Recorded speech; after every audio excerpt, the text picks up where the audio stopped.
بسم اللہ الرحمن الرحیم۔ ختم نبوت کورس کے اندر آج ہم حضرت ضریب بن برسملہ ان کی جو حضور علیہ السلام کے بارے میں گواہی تھی اس کو پڑھتے ہیں۔ حضرت سعد بن ابی وقاص رضی اللہ تعالیٰ عنہ نے حضرت ندلہ ابن عمر انصاری رضی اللہ تعالیٰ عنہ کو 300 مہاجرین و انصار کے ساتھ تاراج حلوان عراق کے لیے بھیجا۔ یہ لوگ قیدی اور غنیمتیں لے کر آتے تھے۔ اب واپسی کے اوپر ایک پہاڑ کے دامن میں شام ہوئی تو حضرت ندلہ انصاری رضی اللہ تعالیٰ عنہ نے اذان کہی۔ جب آپ نے یہ کلمات ادا کی اللہ اکبر اللہ اکبر تو پہاڑ سے آواز آئی اور کوئی دکھائی نہیں دے رہا تھا، کہہ رہا تھا کہ کبرت کبیرن یا ندلہ، کہ اے ندلہ تم نے کبیر کی بڑھائی بیان کی۔ جب کہا اشہد ان لا الہ الا اللہ تو پہاڑ سے آواز آئی اخلصت یا ندلہ تو اخلاصاً، کہ ندلہ تم نے خالص توحید کی۔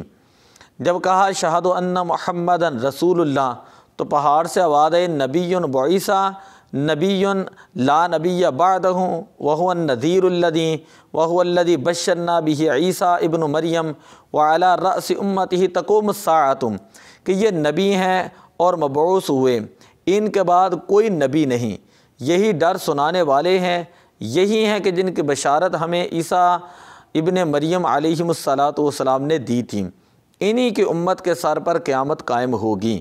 جب یہ کہا حی علی الصلاۃ تو جواب آیا فریدہ طوبیٰ لمن مشیٰ الیہا وواظب علیہا، کہ نماز ایک فرض ہے، اس شخص کے لیے بشارت ہے جو نماز کے لیے آیا اور جس نے نماز کے لیے ہمیشگی اختیار کی، نماز پر مداومت اختیار کی۔ اور جب آپ نے یہ کلمات ادا کی حی علی الفلاح تو آواز آئی افلح من اطاعہا وواظب علیہا، افلح من اجاب محمد صلی اللہ علیہ وسلم، کہ وہ شخص مراد کو پہنچا جو نماز کے لیے آیا اور نماز کے اوپر ہمیشگی اختیار کی اور اس نے حضور علیہ السلام کی اطاعت و فرما برداری کی۔ جب یہ کہا گیا قد قامت الصلاۃ قد قامت الصلاۃ تو جواب آیا البقاء لامت محمد صلی اللہ علیہ وسلم وعلی رؤوسہا تقوم الساعہ، بقا ہے امت محمدیہ صلی اللہ علیہ وسلم کے لیے اور ان کے سروں پر ہی قیامت جو ہے وہ قائم ہوگی۔ جب یہ کہا گیا اللہ اکبر لا الہ الا اللہ تو وہی کلمات ہے اخلصت الاخلاص کلہ یا ندلہ فحرم اللہ بہا جسدک علی النار، اے ندلہ تم نے پورے اخلاص کے ساتھ اللہ تعالیٰ کا نام دیا تو اللہ تعالیٰ نے اس کے سبب تمہارا بدن دوزخ پر حرام فرما دیا۔ نماز کے بعد ندلہ کھڑے ہوئے اور کہا کہ اے پاکیزہ خوبصورت کلام کرنے والے، ہم نے تمہاری بات سنی، تم فرشتے ہو یا جن ہو یا کوئی سیاح ہو تو جو بھی ہو تم ہمارے سامنے ظاہر ہو کر آؤ، ہم اللہ تعالیٰ اس کے نبی صلی اللہ علیہ وسلم اور امیر المومنین حضرت عمر رضی اللہ تعالیٰ عنہ کے سفیر ہیں۔ اس کہنے پر پہاڑ سے ایک بوڑھا شخص نمودار ہوا جن کی سفید داڑھی تھیں اور دراز یعنی سفید ان کے سر کے بال بھی تھے، داڑھی مبارک جو ہے وہ بھی سفید تھیں اور لمبی تھیں اور ان کا سر جو ہے وہ ایک چکی کے برابر تھا، سفید اون کی انہوں نے چادر اوڑھے ہوئے تھیں اور کہا السلام علیکم ورحمۃ اللہ وبرکاتہ۔ حاضرین نے جب جواب دیے تو ندلہ نے کہا کہ اللہ تمہارے اوپر رحم فرمائے کہ تم کون ہو؟ میں تو ضریب بن برسملہ ہوں، بندہ صالح حضرت عیسیٰ ابن مریم علیہ السلام کا وصی ہوں۔ یعنی اس نے جواب دیا کہ میرا نام جو ہے ضریب بن برسملہ ہے اور میں حضرت عیسیٰ ابن مریم سلام اللہ علیہ کا جو وصی ہوں، لہذا انہوں نے میرے لیے دعا کی تھی کہ میں ان کے نزول تک جو ہے وہ باقی رہوں گا۔ پھر ان سے پوچھا کہ رسول اللہ صلی اللہ علیہ وسلم کہاں ہیں؟ تو کہا گیا کہ انتقال فرما گئے ہیں۔ اس پر وہ بزرگ جو بڑی شدت کے ساتھ روئے۔ پھر صحابہ کرام سے پوچھا کہ کون ہو؟ پھر کہا کہ ان کے بعد یعنی نبی پاک صلی اللہ علیہ وسلم کے بعد کون آئے ہیں؟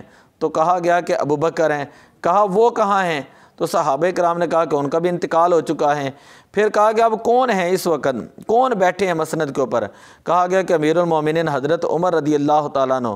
تو پھر وہ جو بزرگ تھے ضریب بن برسملہ، انہوں نے کہا کہ ان کو جا کر میرا سلام کہنا اور کہنا کہ یہ قیامت جو ہے قریب ہے، اور قیامت کی تمام نشانیاں بتائیں، بہت سارے وعد و نصیحت اور حکمت بھرے کلمات ادا کی اور غائب ہو گئے۔ جب امیر المومنین رضی اللہ تعالیٰ عنہ کو اس بات کی خبر پہنچی تو آپ نے حضرت سعد بن ابی وقاص رضی اللہ تعالیٰ عنہ کے نام خط لکھا کہ خود اس پہاڑ کے نیچے جائیں اور ضریب کو ملیں اور ان کو ہمارا سلام پیش کریں، اور کہیں کہ ہمیں نبی پاک صلی اللہ علیہ وسلم نے خبر دی تھی کہ عیسیٰ علیہ السلام کے ایک وصی عراق اس پہاڑ میں جو ہے وہ رہتا ہے۔ حضرت سعد رضی اللہ تعالیٰ 4000 مہاجرین و انصار کے ساتھ جو اس پہاڑ کو گئے، 40 دن تک وہاں پر ٹھہرے رہے، نماز پنجگانہ اذانیں کہیں، نمازیں پڑھیں، مگر جواب نہ آئے اور واپس آ گئے۔ تو کہنے کا مطلب یہ ہے کہ حضور علیہ الصلاۃ والسلام کی بشارت جو ہے وہ پہلے انبیاء علیہ الصلاۃ والسلام نے بھی دی، اور بڑے بڑے وقت کے جو بادشاہان تھے انہوں نے بھی جو ہے حضور علیہ الصلاۃ والسلام کی ختم نبوت کی جو ہے وہ گواہی دی۔ اسی طرح ایک مرتبہ حضرت بلال رضی اللہ تعالیٰ عنہ فرماتے ہیں زمانہ جاہلیت میں ملک شام کو تجارت کے لیے گیا، ملک کے اسی کنارے پہ ایک اہل کتابی سے میری ملاقات ہو گئی اور کہا کہ تمہارے یہاں کسی شخص نے نبوت کا دعویٰ کیا ہے؟ حضرت بلال رضی اللہ تعالیٰ عنہ کہتے کہ ہاں کیا ہے۔ تو وہ کہنے لگا اگر تمہیں دکھایا جائے تو پہچان لوگے؟ تو میں نے کہا کیوں نہیں پہچانوں گا۔ پھر اس نے جو ہے مجھے ایک جگہ پر ایک تصویر دکھائی، ایک ممبر تھا اس کے اوپر ایک تصویر بنی ہوئی تھی، جب وہ دکھائی تو مجھے پتہ چل گئی یہ تو جو ہے نبی اکرم صلی اللہ علیہ وسلم ہے۔ پھر ان کے ساتھ میں نے کہا یہ دوسرا شخص کون ہے کہ جو قدمین کی طرف جو ہے وہ بیٹھا ہوا ہے؟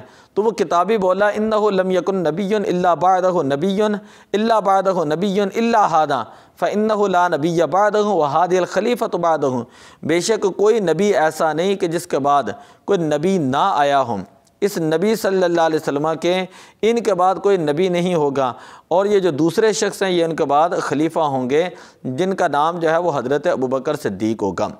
تو یہ حضرت سیدنا ابوبکر صدیق رضی اللہ تعالیٰ عنہ کا مہینہ بھی ہے۔ ختم نبوت کے حوالے سے اس کے بعد ہم بیان کریں گے کہ بادشاہان وقت کے درباروں کے اندر حضور علیہ الصلاۃ والسلام کا ذکر خیر کس انداز کے اندر کیا گیا۔ تو دعا ہے اللہ تعالیٰ ہمیں حضور علیہ الصلاۃ والسلام کی محبت کا فیض عطا فرمائے۔ الصلاۃ والسلام علیک یا رسول اللہ وعلی آلک واصحابک یا حبیب اللہ۔